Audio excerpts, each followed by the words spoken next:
Good morning, good afternoon, good evening. Thank you all for joining us today. I'm Lisa Abraham, and I'm a member of Brown Advisory's ESG research team, where I focus on our sustainable fixed income strategies. Today, I'm speaking to you from our London office, and I have the great pleasure of welcoming all of you to our Raising Women's Voices series and to the conversation about the science behind climate change with the esteemed Dr. Katharine Hayhoe.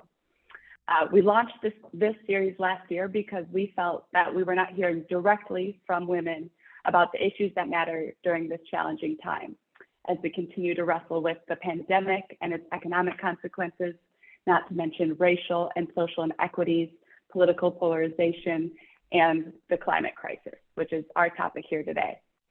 Our goal is to elevate women's voices across a variety of disciplines and experiences so that we can all learn and expand our thinking together and drive collective action.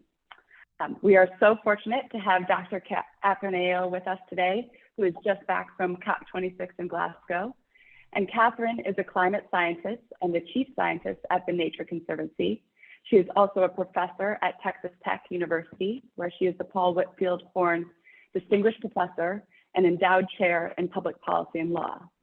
Among Katharine's very long list of awards, she's been named to Time Magazine's 100 Most Influential People, and Policy's 100 Leading Thinkers, Fortune's World's Greatest Leaders, and as the United Nations Champion of the Earth in Science and Innovation. She's originally from Toronto, did her graduate work at the University of Illinois, and has lived in Lubbock, Texas for the past 15 years. Her new book, which I highly recommend, is Saving Us, a climate scientist's case for hope and healing in a divided world. In a minute, you'll hear why the New York Times calls Katharine one of the nation's most effective communicators on climate change. But before I dive into the discussion, I want to emphasize that we really want to hear from you. So please use the Zoom Q&A function throughout to ask your questions. I'll lead the discussion for about 40 minutes, and then we'll turn to your questions, and we'll finish up around 12 noon Eastern time. So with that, we'll dive right in, and I think here we'll start with the science. So Katharine, very loaded question to start. What exactly is climate change? That is a great question.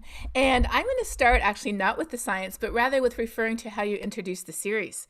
Climate change is, as the US military calls it, a threat multiplier.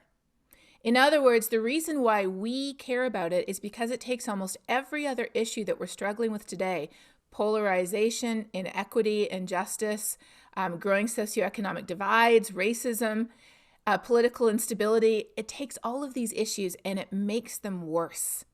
So climate change is an overarching issue that challenges every single one of us, no matter where we are. It doesn't matter who we are, where we live, how we vote, what's important to us. Climate change is already affecting us. Why? Because today, climate is changing faster than any time in the history of humans on this planet. And that's why it matters.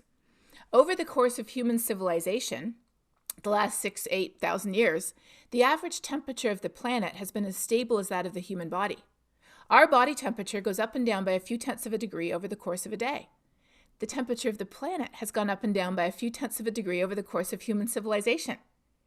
But today it has already warmed 1.2 degrees Celsius. That's over 2 degrees Fahrenheit. And because of that big change, it's similar to our body. Imagine if your body was running a low-grade fever of 1.2 degrees C or 2 degrees Fahrenheit. You'd be taking some Tylenol, you'd be getting worried, you'd be wondering what was happening. And my camera just went out of focus, so let's just fix that. There we go. And that's exactly what's happening to our planet. As temperatures are increasing faster than any time in the history of our civilization, it's not about saving the planet. It is quite literally about saving us. And I'd love to dive in a little bit deeper there on these temperature differences. We hear 1.5 degrees thrown out a lot, 2 degrees. And what do these degrees actually mean? And how meaningful is a 0.3 difference in degree when it comes to the impacts that we'll be facing? Well, here's what the science says. The science says every bit of warming matters. So why is the planet warming? It's warming primarily because we have been digging up and burning increasing amounts of coal and gas and oil since the dawn of the Industrial Revolution. When you burn fossil fuels, they produce heat-trapping gases that are building up in the atmosphere, wrapping an extra blanket around the planet. That's what is causing it to warm. 75% of it comes from burning fossil fuels, and 25% of it comes from deforestation, land use change, and animal agriculture. You know, cows belch a lot of heat-trapping gases, mostly out the front end, if anybody's wondering. So that's why climate is changing. And that's why temperatures have already increased by 1.2 degrees Celsius. Now, in 2015, all the countries in the world went to Paris and agreed to limit warming below 2 degrees Celsius, which is 3.5 degrees Fahrenheit, and below 1.5 if possible. Now, these are not magic thresholds. You know, if we end up at 1.499, it doesn't mean everything's okay. As we're speaking, the west coast of Canada and the US is being devastated by massive floods from atmospheric rivers, which we know are getting stronger and dumping more rain in a warmer world. So we know we're already seeing some dangerous consequences now. And similarly, if we end up at 1.51, does that mean it's all over and we're going to hell in a handbasket? No, it means that we're better than if we were at 1.52. So literally every bit of warming matters. It's kind of like there's no magic number of cigarettes you can smoke before you damage your lungs. But we know the more cigarettes we smoke, the greater the damage and the greater the risks. And it's the exact same way with what we're doing to our planet. Again, it's not about saving the planet itself. It will be orbiting the sun long after we're gone. It is about us, our human civilization, that was constructed on the assumption that climate was relatively stable, as it's been for thousands of years. And today, it's changing faster than any time we have experienced. And what is most at risk is us, our economy, our infrastructure, our civilization. So people often say, well, aren't you worried that we might spend too much to fix climate change? And my answer is, well, if you understand what's at risk, if we don't fix climate change, there will be no economy. How much are you willing to spend to save the economy is really the question. No, that is an excellent point, and I think it touches on something that we hear a lot, is thinking that climate change is a far ways off. You hear a lot of companies talking about their net zero by 2050 targets, but really we're starting to see the impacts, and it's really now when we need to take that action. But I would love to hear from you a little bit more about the timeline over which we expect some of these climate change risks to play out. We are already seeing increasing wildfires and droughts, but what can we expect going forward? Mm-hmm. So you're completely right. When we survey people across the whole US, and we see this in Canada and in the UK and EU as well, most people are worried about climate change. Even in the US, 70% of people are worried. In Canada and in the UK, it's more like 75%. In France, it's like 85%. Most people are worried, but most people still think it's a future issue that affects future generations or plants and animals, non-human species, or people who live over there but not here. But the reality is today, whoever we are, wherever we live, we are already being affected. And the biggest way that we're noticing it is through climate change loading the weather dice against us. Wherever we live, it's as if we have this pair of dice, and we always have a chance of rolling a double six, a heat wave, a storm, a flood, a drought, a wildfire, a hurricane, depending on where we live. But as the planet warms decade by decade, it's as if it's sneaking in and taking one of those other numbers and turning it into a 6. And then taking another number and turning it into a 7. And all of a sudden, you're sitting in Houston, Texas, and you're saying, we just had 3 500-year flood events in 3 years. How could that be happening? We had a hurricane that dumped up to 60 inches of rain in some places. How could that be happening? We scientists can start to even put numbers on how much worse climate change is making these events.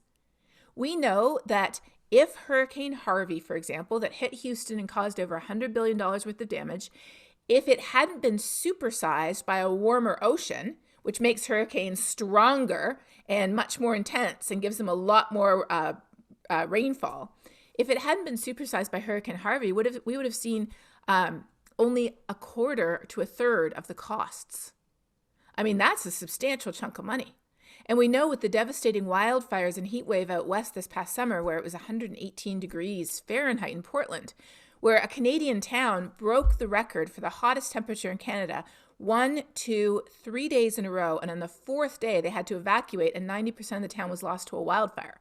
We know that climate change made that event 150 times more likely. So the impacts are already here today. And to some extent, it's about rolling those dice to see which exact year they occur. But as the dice get loaded against us more and more, we see these events happening again and again and again. And so when's the time to act? Now. How much? As soon as possible. Why? Because the faster we reduce our emissions, the better off we will all be. No, and as all of this science is coming out, I think here, as investors, we're really thinking about how do we manage climate risk throughout our investment process. But I would love to hear from your perspective as a scientist how we should be thinking about this risk. And I know something that you and I talked about, there's a distinction between the physical climate risk and transition risk. So can you just tell us a little bit about how we should be thinking about the difference between those two? Yes, we're in a time where we face unprecedented risks and unprecedented instability in the climate system, but we are also confronting a world that's increasingly unstable. In the United States, the U.S. is currently more politically polarized than it's been any time in our lifetimes, and that creates instability as well. So I'm a climate scientist, and I study the physical risk. Specifically, I look at what has already happened in cities. I work a lot with cities and states. I even work sometimes with corporations or nonprofits or regions or water districts or farming areas. I look at what's already happened, and then I look at what will happen in the future, depending on our choices. Will we continue to depend on fossil fuels? Will we transition off fossil fuels to clean energy slowly, like we're doing right now? 90% of new energy installed around the world last year was clean energy, so the transition is already underway. Or will we accelerate the transition to reduce our emissions as quickly as possible? What does that difference look like for the city of Chicago? What does it look like for their energy use, their public health, their transportation? What does it look like for water supply for North Texas? What does it look like for area burned in British Columbia or Australia or Greece? What does it look like for crop yields in Uzbekistan? These are all questions that I have been asked and answered using this information, because when we know the difference that our choices make, that's what actually helps us make the better choice. So those are the physical risks, and they consist of reducing the availability of water, reducing crop yields. We've already been losing $5 billion worth of crops a year since 1980 due to climate impacts, increasing disasters and damages from extreme events, disruptions of supply chains and manufacturing. There's a lot of physical risks involved, and you can put some very large dollar signs on them. There's also, though, the risk of transition, which is we currently depend on fossil fuels for the most of our energy still. I live in Texas, where we get 23% of our electricity from clean sources already in Texas, but that's only electricity. We use fossil fuels in many other areas too, in industry, in shipping, in flying, in agriculture, and more. We know we have to transition. How do we transition quickly? There are some who are transitioning faster than others. In the oil and gas industry, for example, BP is investing in a lot of clean energy sources that won't yield financial returns for another 4 years. And that's a pretty long time for a company that looks at their quarterly returns. But they've been around for a long time, and they want to be around for a long time, and they know that you have to transition, and now is the time, and the pioneers will be rewarded.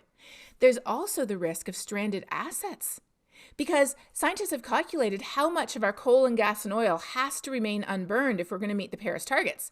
And a lot of those resources are owned by corporations, are owned by investments. And if they're stranded assets, if countries and companies make decisions not to burn those assets, all of a sudden there's no value to those assets. So that's why a lot of organizations are divesting from fossil fuels. They're divesting, first of all, for ethical reasons. They don't want to be benefiting from something that's actually putting our entire human civilization at risk. But they're also divesting just for logistical reasons. And in fact, one of my favorite quotes is from the Rockefeller Fund. When they divested from fossil fuels, they said, "We're convinced that if John D. Rockefeller were alive today as an astute businessman, he would be leading the transition to clean energy, just as he led the transition from whale oil to fossil fuels back in the day."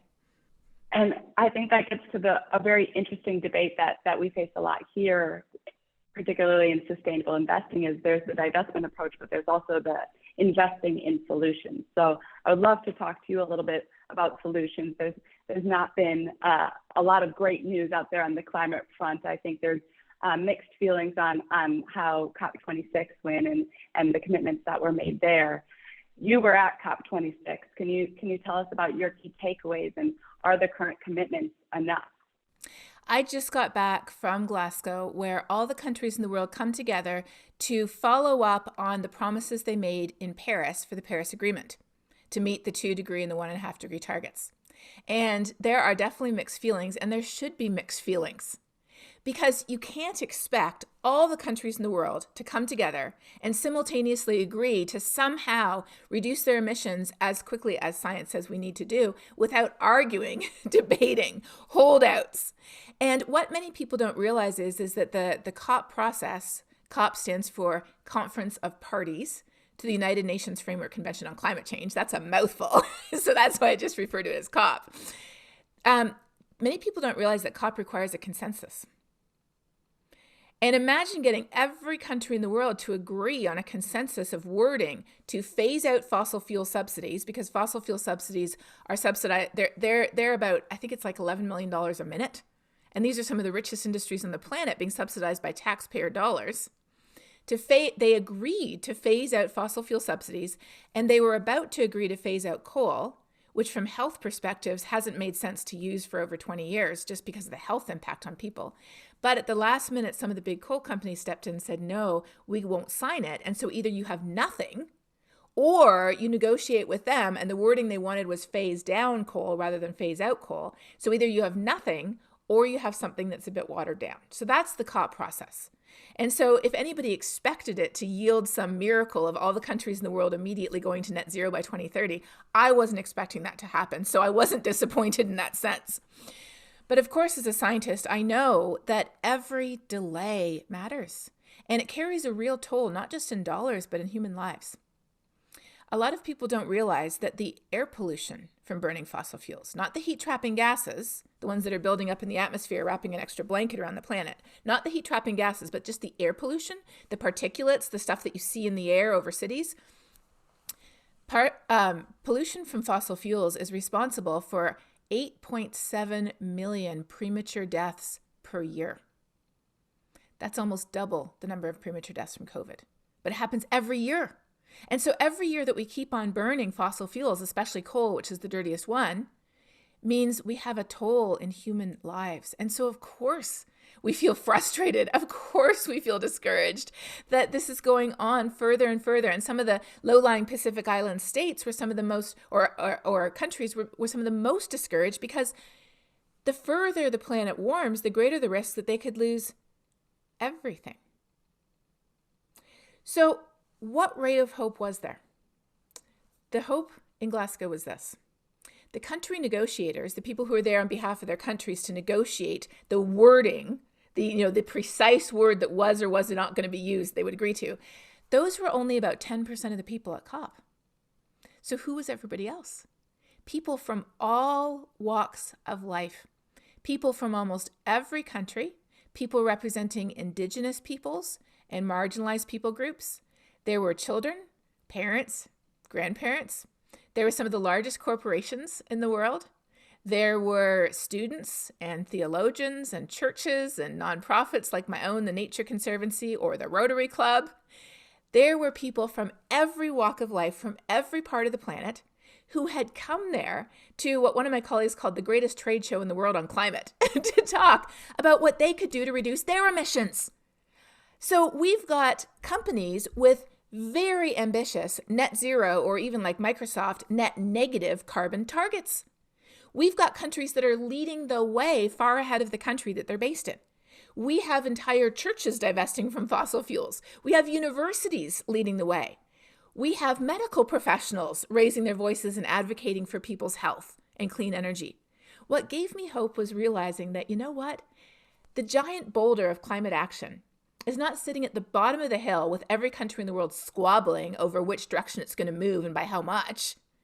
That giant boulder of climate action is already at the top of the hill. It is already rolling down the hill in the right direction. It already has millions of hands on it, of ordinary people from the place where they work, the place where they live. The cities were there, and they had a huge presence as well. Mayors were there. The mayor of Halifax, Nova Scotia, was one of the people I met there. An 11-year-old climate activist from Colombia, South America, I met there. I met the most amazing people all there. Their hands are on that boulder. They're rolling that boulder down the hill as fast as they can. They need every hand that they can get, and that includes your hand and my hand. Just because we're not a president or a prime minister or the ruler of a country doesn't mean we can't make a difference. In fact, when you look at how the world has changed before, when you look at the abolition of slavery, or how women got the vote, or how civil rights were enacted in the United States, or apartheid was outlawed in South Africa, in each of those cases, it was not when the person or the people in charge decided that it had to happen. That did not begin the process. The process began when ordinary people did the most important thing every single one of us can do, and that is they use their voice to advocate for change, to talk about why it matters, to talk about what we can do to fix it, and to do everything they can in their sphere of influence, whatever table we sit at, to talk about how we together can make a difference. That's very reassuring to hear, and I think we've never seen so many headlines on climate change. So at the very least, it's at the forefront of the conversation. And I think going off our sphere of influence, as investors, we're constantly thinking of where are the opportunities that we can allocate our dollars to finance the adaptation and mitigation measures necessary to address climate change. So from your scientific point of view, where are those opportunities? Where should we investors be looking? A big way that we can use our voice is with our investments. That is a huge way of signaling to people, this is what's important, this is what we need to pay attention to. So you have a really, really important role to play in this. And I would say the opportunities are everywhere. So we were talking about this a little bit before, and I would love it if I could recommend one thing to you that's the single silver bullet that would fix climate change. And if we just all put our investments in that would do it. But there isn't one silver bullet, because fossil fuels are woven throughout our entire society, and we need solutions at every level. But the good news is that there are a diversity of solutions in every sector that you can imagine. And a great resource I would recommend if people haven't checked it out before, although I'm sure you've talked about it before in the series, is Project Drawdown. It's online at drawdown.org, and they list over 100 different solutions to climate change. And there's the ones that you would think of, which are the solar panels and the wind turbines and the geothermal energy and things like that. And of course, those are important. And right now, they are just accelerating down the hill at a breakneck speed. In many parts of the world, they are already cheaper than fossil fuels, and in some places that even includes storage. So in the electricity sector, the last tough nut to crack is large-scale, affordable storage. Because of course the wind doesn't always blow and the sun doesn't always shine. So storage, which can range from very old school, like using excess wind to pump water uphill, and then letting that water run downhill and run the turbines when you don't have the wind. That's very low, old school. Or new school batteries that are created that do not have the rare earth minerals like cobalt in them, that are so limited that only come from certain parts of the world. Like, for example, that only comes from the Congo, and mining of it leads to all kinds of different, all kinds of human rights violations and other issues like that. So batteries are a place where people can really invest to move the needle. But then there's the type of investment that, for example, Gates and others have been investing in, which is the steel manufacturing, really high temperatures. How do you get those without fossil fuels? And then there's the ones that I think Maersk and others have been investing in, which is shipping. How can we decarbonize the shipping industry? Then people have been doing really interesting things with airplane fuel. How can we create carbon neutral airplane fuel that you can put into the same airplanes we have today? You don't even have to modify the engines, but they can fly and not have the impact on climate that they do today. Then there's agricultural solutions, and I get really excited about those because farmers often feel a bit like they've been vilified about climate change, and they often tend to be quite conservative as well politically, and climate change is a very politicized issue in the US. Not because a thermometer gives you a different answer depending on how you vote, but because the fossil fuel industry has become so enmeshed in our political system that it's really skewed people's perspective. And there's an excellent other book I would recommend, also by a woman, called Merchants of Doubt. that explains how climate change got so politicized. It's a movie if you want to watch it this weekend as well, Merchants of Doubt. But farmers have so much potential to not only reduce fossil fuel emissions, but put carbon back in the soil. Because it turns out too much carbon in the atmosphere is causing the planet to warm, but putting more carbon back in the soil is like Miracle Grow on steroids, one ag professor told me. It's good for us. It enriches our soil. It helps us to grow more and better crops. So regenerative agricultural techniques like growing a cover crop, which takes up carbon from the atmosphere as it grows, then you plow it back into the soil, and all that carbon goes into the soil and it enriches it. So then when you grow the crop that you're growing for food or for sale, it's got all that rich carbon in there that provides nutrients to the crops and takes carbon out of the atmosphere. And then I can't stop without talking about nature-based solutions either. So nature loves carbon. There's 100 times more carbon in the biosphere and 100 times more in the ocean than humans have produced since the dawn of the industrial era. How do we put carbon back into ecosystems?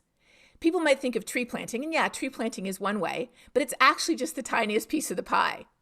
Conserving and restoring and protecting ecosystems, investing in coastal wetlands, greening urban neighborhoods, especially low-income neighborhoods that have been historically redlined. So they're full of concrete, they don't have any trees or parks, they're exposed to terrible air pollution. When there's a heat wave, they're up to 15 degrees Fahrenheit or 10 degrees or 8 degrees Celsius warmer than richer areas of the same city.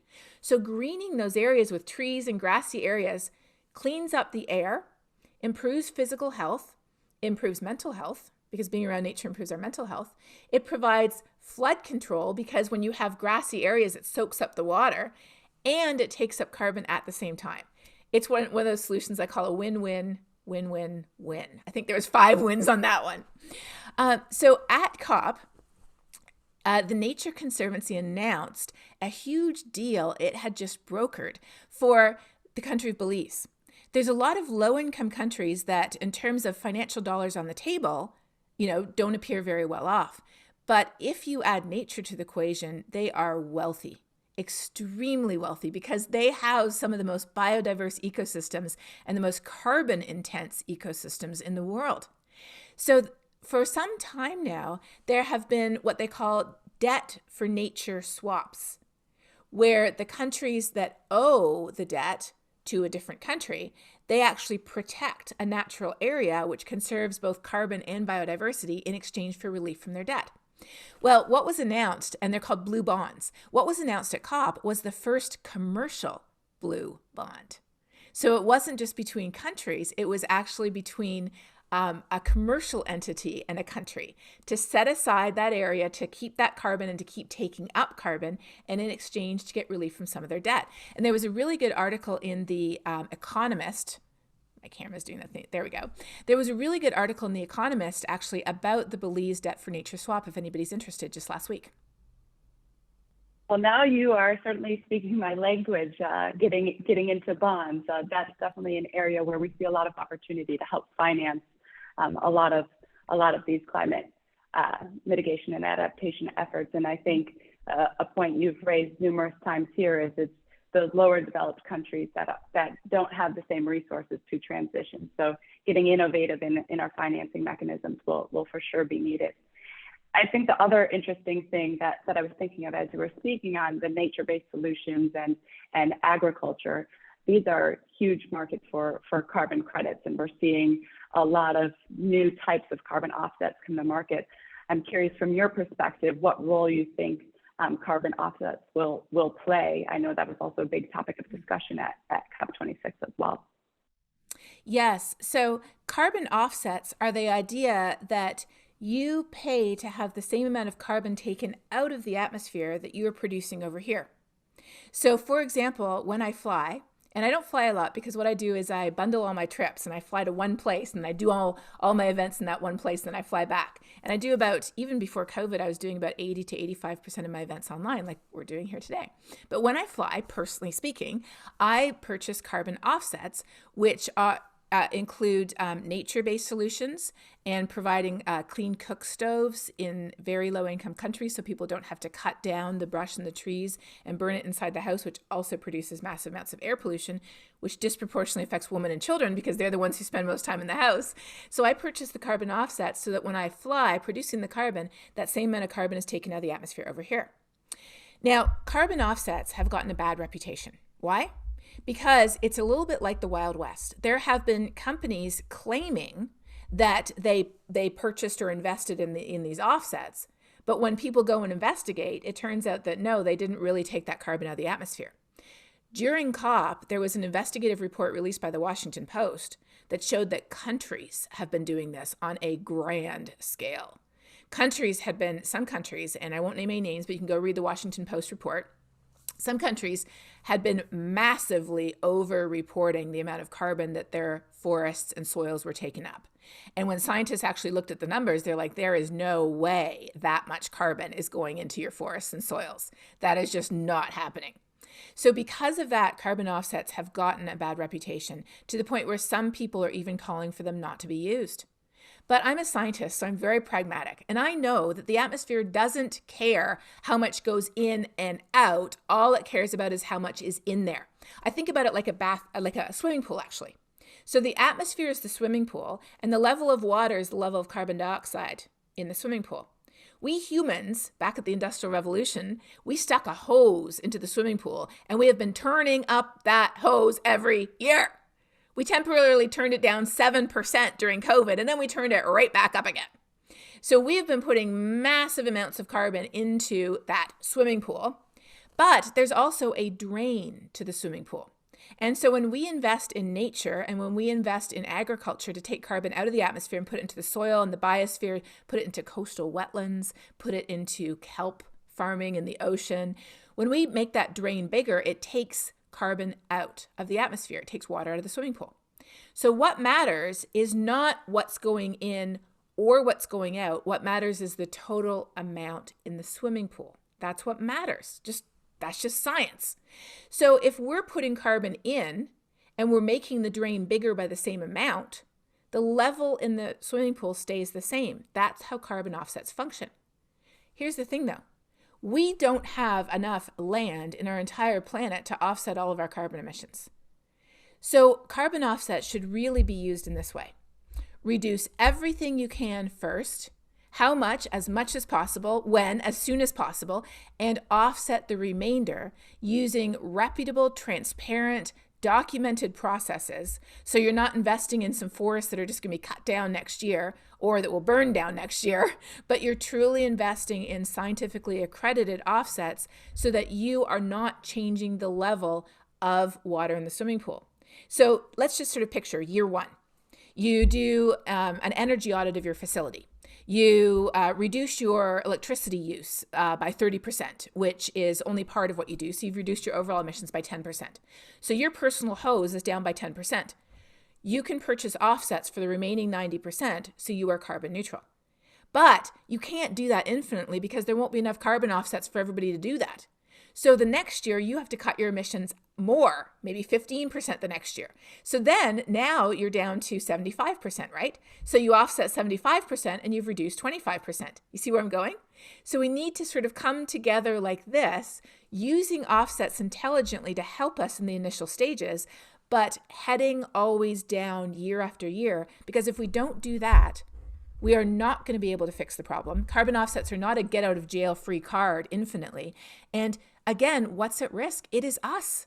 There is no economy if we don't fix climate change. There will be a planet, there will be humans running around, but there will be no economy and no civilization, no water coming out of the tap, no food on the grocery store shelves.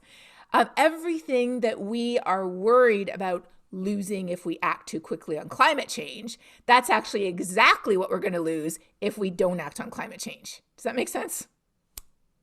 Yes, definitely. And I think that's an excellent segue into talking a little bit about your book. But before I do, I just want to give a plug to the audience. So please enter your questions into the Q&A function as we'll be getting to those shortly after this. So Katharine, tell us what drew you to write the book? Why did you name it Saving Us? And what gives you hope? So I am not a big book writer. As a scientist, I tend to do a lot more scientific studies, but also I'm very active, as you may know, on social media. I have a YouTube channel called Global Weirding, which we're just producing our final season right now. I'm very active on Twitter and LinkedIn and many other outlets like that. But I give a lot of talks. I give a lot of virtual talks. I've actually added them up in the last couple of years. It's added up to about 100 a year, which is really kind of an insane number. But if you do them virtually, you can't. So when I give my talks, I track the questions I get. And about 4 or 5 years ago, I started to notice 2 questions rising to the top at any talk I was giving. It could be a talk to students or senior citizens, to a community group at a university, to fellow scientists, to faith community. Wherever I was giving a talk, I saw the same 2 questions again and again. And those questions were, what gives you hope? And how do I talk about this? How do I talk about this to my family member, my neighbor, my colleague? How do I talk about this to my elected official or someone at work? How do I have a conversation about something that weighs so heavily on my heart? And where do I find the hope to keep going? Because as I alluded to at the beginning of our conversation, 70% of people in the United States are already worried about climate change. 83% of mothers are worried, which is part of why I helped found an organization called Science Moms that you're welcome to check out if you're a parent yourself. Across 10 countries, 84% of young people are worried about climate change. But we feel, and 50% of us, according to the polls, we feel hopeless and helpless. We feel like, I'm just one person. What can I do? How can I make a difference? We might do everything we can to reduce our personal carbon footprint. We might change our diet and our light bulbs, put solar panels on our house, or sign up for a clean energy program from our power company. We might drive an EV or take public transportation. We might do everything we can. But when we crunch the numbers, we realize that even if everybody who's worried does everything they can as individuals, that's only a tiny fraction of what's needed to fix the problem. What do we need? So I had to figure this out myself. I thought, here I am. I study the problem. People ask me what to do. What should we as individuals be doing? So I looked at what we are doing and what we aren't doing. And I realized that while most of us are worried, we don't understand why climate change affects us here and now, and we aren't talking about it. And if we don't talk about it, why would we care? And if we don't care, why would we ever do anything to fix it? Talking is the catalyst for action. And if we're not talking, no wonder we're not acting, right? Now, when I say talking, sometimes I mean, verbally expressing yourself with your voice. Sometimes it might be what you post on social media. It might be what you write. It might be where you put your money. It might be where you put your time. It might be what you do while others are watching you, because that's a way of communicating too, right? When you look at how change has happened before, it always happened when people began to use their voice to advocate for change. And when we act, that's where we find hope. If we sit there waiting for hope to arrive, it's never going to arrive to us. But if we go out and we add our hand to that boulder and we look at who's beside us, adding their hand too, that is what gives us hope. We find our hope in action. So I wrote the book to put all of that together, to talk about where I find hope, to talk about the importance of individual action, to talk about how engaging not just our personal footprint, but our shadow, the way that we influence others where we work, where we live, organizations we're part of, people in our social circle, the way that we influence others can have a tremendous change. And I have all these stories in my book about how individuals have started conversations and what a big difference that's made. Let me just give you one that's not in the book, though, one that's very relevant to the business world. Do you think, so Amazon was one of the companies that was at COP, and they have a great sustainability officer, and they have a plan to, for example, replace all their vehicles with EVs, which is going to do a huge thing for the market, right? Because, China was the one that invested significantly in solar to bring the cost of solar down, and now the rest of the world is benefiting from that. Amazon's kind of doing the same with EVs, with trucks specifically. Do you think that it was Jeff Bezos that just woke up one morning and sort of spontaneously decided that Amazon needed a climate plan? I'm willing to put some money on the fact that it wasn't that. It was individual people, some of whose names we know because they have a climate group at Amazon, but some we don't, who used their voice to advocate for change within the organization where they worked. Why is it that a university like Harvard decide to divest from fossil fuels? I can tell you for sure it was not because the board of directors woke up one morning and decided to. It was because faculty and students had advocated for years, over a decade, for their university to divest. Why do you think these changes happen? It's because people use their voices to talk about why it matters and to talk about what we can do to fix it. And so I just met with a student group at my own university. We are a Hispanic serving institution. We have a large percentage of our students from Hispanic origins, and they have this new group called AIRE, which is the Spanish word for air. And it's actually an acronym for a group of students that wants to get our university off fossil fuels and onto wind, because we host the National Wind Energy Center at Texas Tech University. Shouldn't we be powered by wind? It just makes sense. Not to mention that we have, I think, like 330 sunny days a year for solar. So using your voice is the most important thing you can do. And if a young woman can use her voice so effectively that everybody around the world knows her name, and her name is Greta, how can we not use our voices where we are? And that's why I wrote my book. No, that gives me a lot of hope. I think in this role, it can be a lot of doom and gloom looking at all the risks, but I would recommend to all of the audience today to pick it up. And I think that's an excellent segue to one of our questions from the audience, actually, which is looking at the fossil fuel industry. We've seen a number of net zero commitments, but if you look at the timeline of 2050, is that enough? And if not, what should we as investors be asking for? So how should we be using our investor voice? Mm-hmm. Well, enough is not a scientific question. It's a value judgment. In 1992, all the countries in the world got together for the United Nations Framework Convention on Climate Change, and they agreed to prevent dangerous human interference with the climate system. And then we spent, I think, 23 years arguing over what dangerous was until they agreed on 2 degrees or 1.5 if we could. But you know what? Today, people are already experiencing dangerous impacts. Look at what's happening in the Pacific Northwest and the Vancouver area right now. People are losing their lives, their livelihoods, and their homes because of a supercharged atmospheric river, which again, we've always had atmospheric rivers, but not like this, because climate change is loading the dice against us. So for them, they would say it's already dangerous. What about the people who were breathing in all of the wildfire smoke this past summer that reached as far across North America to the other side? What about the people that sent to the hospital? What about the lives those heat waves and those wildfires took? They would say it's already dangerous today. What about the indigenous peoples, the Native American tribes who live on low-lying areas in the Gulf Coast of the United States or up in Alaska, or the low-lying Pacific islands, that they could lose their entire country, even under 2-degree warming? They would say it's already dangerous. So when we talk about our net zero goals, we need our goals to be as ambitious as possible.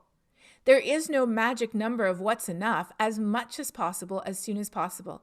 And I recognize for some industries and for some companies, it's going to be harder than others. And they're the ones where carbon offsets are going to be needed the most. Because again, it's the total amount of water in the swimming pool that matters. But that's no excuse to keep on doing business as usual, because you can't get enough carbon offsets to keep your head above water if you keep on doing that. So while there's some that it's going to take them longer, those who are more nimble, more flexible, who are able to reach net zero quicker, do it. Do it not just for every single one of us, all 8 billion of us who share this planet. Do it not just for our sisters and our brothers who are already suffering the impacts today. Do it for yourself and be a pioneer and be a leader. Be a Henry Ford. I don't think you'll regret it. So going off that a little bit more, absent of a meaningful commitment from the US and China, do you think we can reach a 1.5 degree scenario even with all of the private commitments elsewhere? So right now, with the pledges and promises, not the enacted policies, but the pledges and promises that countries have made for both 2030 as well as their long-term net zero goals, we have a 66% chance of holding warming to 1.8 degrees Celsius. That's where we're at right now. What do we need to reach 1.5? We have to phase out coal as soon as possible. And again, coal is very inefficient, it's very dirty, and it produces so much air pollution that from a human health perspective alone, if you actually added up the health costs of using coal versus the benefits that coal brings us financially, we shouldn't have been using coal for 30 years already. There was a study published in 2000 that showed that. And here we are almost in 2022. We need to phase out coal as soon as possible. We need to remove the subsidies from fossil fuels that are keeping us using them much longer than we should be. Putting a price on carbon is something that almost every economist in the world agrees can accelerate the transition in a free market. And Canada has a price on carbon, and it's going to be ratcheting up its price to meet its 1.5 degree target. That's what Canada's doing. So we need action at every level, but there's no way to meet 1.5 without investing in nature. There's literally no way. So we have to invest in nature, and that is not just tree planting. Tree planting, again, is the small piece of the pie. The much larger pieces are smart agriculture, putting carbon back in the soil, permaculture, regenerative agriculture, investing in coastal wetlands that protect us from sea level rise and storm surge and soak up carbon, investing in peatlands in northern Canada and the Arctic that are so rich in carbon, restoring degraded ecosystems, practicing things like agroforestry, silvopasture, integrating trees, integrating ecosystems into our agriculture. There's so many amazing solutions that Project Drawdown talks about. And if we implement those solutions at scale, what will we get? We will get cleaner air. We will eventually eliminate the almost 9 million premature deaths that occur due to air pollution and 2 million premature births as well. What else will we get? We'll get cleaner water because fossil fuel extraction uses a lot of water and pollutes a lot of water. What else will we get? More food.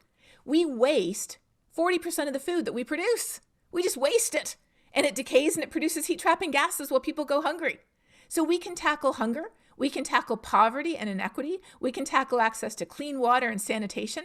In my book, one of my favorite stories is an Indian nonprofit that's taking human waste, which many people don't have access to sanitation. And then when you don't, it pollutes your water. Obviously, it leads to the spread of disease.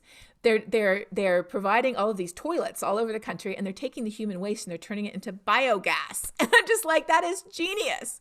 So if we fix climate change, we will be living in a world with bluer skies, with cleaner air, with more abundant food and water, with cheaper electricity, with much higher levels of socioeconomic equity around the world. We'll be living in the world that we all want.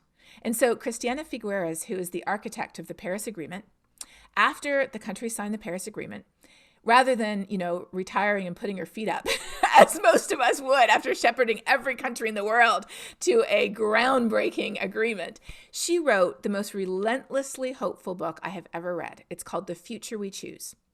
And in it, she paints a picture of what 2030 would look like if we took climate action, of how much healthier, how much happier it would be, how much more just and equitable our world would be, how much more stable it would be, how much better it would be for our children.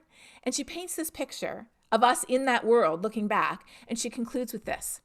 She says the most important lesson that we learned, imagining that we were in 2030, having done everything we could by then, the most important lesson we learned was that we were only ever as doomed as we believed ourselves to be. Wow, well, I think that's an excellent segue to this other question that we have. We've talked about corporations' commitments, we've talked about government commitments, and I think now we would all love to hear what can we as individuals do, and how can our consumer choices make a difference. So the question here is, how can the products we choose, from food to body products to clothing to building supplies and home decor to refusing plastic, especially single-use plastic, how can all of that make a difference? Mm-hmm. So we're confronting multiple crises right now across the planet, and we're confronting a biodiversity crisis. We are confronting a crisis of plastic pollution. Plastics are made from fossil fuels primarily. You can make plastics from biodegradable components, but today they're made primarily from fossil fuels. They don't produce carbon emissions, though, unless you burn them, but they're choking our oceans. And then we have this layer of climate change on top that is just making everything worse. Another way to think about it is, I don't know if you're familiar with the United Nations Sustainable Development Goals. They have a set of 17 goals, which are so basic. No poverty, no hunger, clean water, basic sanitation, access to basic healthcare, basic education, good jobs, affordable energy, things that we just take for granted. And down there at number 13, they have climate action. But if it was me, I would take climate action out, and I would sort of put it over the top like this, because the only reason we care about climate action is because it affects every single other thing. So that's why climate change matters, and every one of us has a role to play. We have a footprint and we have a shadow. Our footprint is important, but it's not enough. How do we activate our shadow? By using our voice. So do I make changes in my personal life? Absolutely. Every year I add 2 new changes to my life. Last year, let me tell you, one of the biggest ones for me was swapping out my gas stove for an inductive stove. And I knew, of course, I was burning natural gas. I knew that. I knew I was producing carbon emissions, but I love to cook and I loved my gas stove. But then a study came out last year that showed that air pollution inside the home when you burn natural gas is so high that children have something like I forget the exact statistics, but a much higher chance of getting asthma because of the pollution. And when I read about all the pollutants that massively exceed EPA safe limits inside your home, if you have a gas stove, I was like, okay, I'm done. So that was an easy thing for me to do that year. Last year, I also swapped out plastics in the bathroom, switched everybody to wonderful shampoo hair bars and shampoo and bar face washes and things like that to get rid of plastic. I collect all my travel to reduce my carbon footprint from traveling. We've got solar panels, and I love that I have a plug-in car because you know what? I didn't have to go to the gas station during COVID more than once every 2 months, and I love that. So what am I doing now? I'm telling you what I do, and that's activating my shadow. What's so important is when we do anything individually, as a family or an individual, when we do something as a business or a corporation, when we do something as a school or a university or a community group or a neighborhood or a city or a place of worship or a ultimate Frisbee team, whenever we do anything, talk about it. That is the catalyst. That is the way that we as humans can change the world because we interact with each other all the time. We always have our little social antenna up, looking to see what they're doing and what they're doing over there. And when we see people, when we see organizations, when we see cities, when we see companies making a difference, we think, oh, well, maybe we could do that too. And how do we advocate for that? By using our voice to say, why don't we do that? Why don't we consider doing that? That is how we change the world. So everything we do matters, literally. As the science says, every bit of warming matters, every action matters, and every choice matters. But how do we amplify the impact of our choices? By talking about them. Talking about it can be a very powerful tool. And this gets to the next question. There's very clearly, in the US in particular, a political divide in where people land on climate change, whether they want to believe or invest in the actions needed to combat it. So how can we convince those who do not want to see what's happening? And how would you recommend we talk to those people? I know you've had your experience going up against some of the critics, so would love to hear your insights there. Yes. Well, Denise, that's exactly why I wrote my book. Exactly, is to answer your question. How do we have these conversations? So 70% of us are worried, but we're not activated. And when we see someone who's not activated, we often assume they just need to be more worried. So we load up all of our fear-based facts and dump it on them. And if we don't know what to do, because the real problem is we don't know what to do, then more fear just makes us sort of go back to bed and pull the covers up over our head, metaphorically speaking. It does not activate us. More fear paralyzes us. The real solution is we need to understand why climate change matters to us here and now in ways that are relevant in our city, in our town, in our area where we live, to things that matter to me, to the health of my child, to the bottom line of our corporation, to the long-term robustness of our investments. We need to understand how and why climate change matters now and what we can do to add our hand to that boulder to get it going faster. That's what our conversations need to be about. Not more science, and I'm a scientist, but rather why it matters and what we can do to fix it. And my book is full of stories of ways that you can begin those conversations with something you have in common with someone, connect the dots, and then talk about what real solutions look like. Now, there are people, though, for political reasons, because climate change has been deliberately politicized in the US for one reason, to prevent action. That's why it's been politicized. And this politicization happened recently. As late as the late 1990s, Republicans and Democrats were on the same page. The late 90s. What happened? The science didn't change. It was deliberately politically polarized. Now, the number one predictor of whether you agree with basic physics that we've known since the 1800s is simply where you fall on the political spectrum. It's not a matter of education or intelligence or knowledge about science. It's simply that we get our information from people whose opinions we trust on issues of immigration and justice and voting and race and abortion and guns and things like that. So we wake up in the morning, we go to our Facebook feed, and we see people saying things we agree with on those other issues, and then they say that climate change is a hoax, and we accept that. So how do we have those conversations? Well, the good news is only 7% of people are dismissive in the United States. In Canada, I don't know the exact numbers, but I would guess probably 5 to 6% in Canada, and in the UK, maybe 3 or 4%. Dismissive people are people who are convinced it's a hoax, and they talk about it all the time. They post online, they attack and harass me on social media every single day. They won't listen to a thing we say, and there is no secret to a positive conversation with someone who's dismissive, because they won't listen. You can't have a conversation with someone who won't listen. But the good news is 93% of us in the US and more in the UK and Canada, we're not dismissive. And there we absolutely can have a good conversation, but we have to address the real problem. It's not lack of science. It's that we don't understand how climate change matters to us, and we don't know what we can do to fix it that's consistent with our values. So if you don't know where to start a conversation with somebody who looks like they don't care, find out what they do care about. Listen very carefully. Ask them questions. Connect the dots to how climate change is affecting something they already care about, and offer a positive, constructive solution that they could be part of. And again, this is exactly what my book is about. Denise, who asked this question, I don't know you, Denise, but you asked the exact perfect question to end on. And I think, unfortunately, it looks like we've lost our moderator. But that is exactly why I wrote my book, because the most important thing every one of us can do to activate our shadow, so to speak, is to have those conversations. In order to have them, we have to understand what we need to say. And what we need to say starts with the heart rather than the head. It starts with what matters to us, what matters to the person we're speaking with, and how we can work together to truly make a difference. That's how we get that boulder rolling faster down the hill. I do just have one last question for you. The audience is dying to know, have you met Greta? Well, we have spoken to each other. We haven't met in person, but we've spoken quite a few times. And in fact, I am overdue to write a chapter for her new book. So that's what I'm working on the rest of today. Oh, great. Well, we'll definitely have that to look forward to. And I think you've given us a lot to think about today, a lot of actions that we can take both through our investments and just our individual lives. And I just want to thank you so much for your insights, for your time, and for your commitment to helping us achieve a brighter future. And thanks to the many clients and friends who joined today's webinar. If you want to check out any of our previous Raising Women's Voices conversations, you can find them all on the Brown Advisory website. We hope you'll join us again next year for our 2022 Raising Women's Voices webinars. But until then, be well and stay safe. Thank you.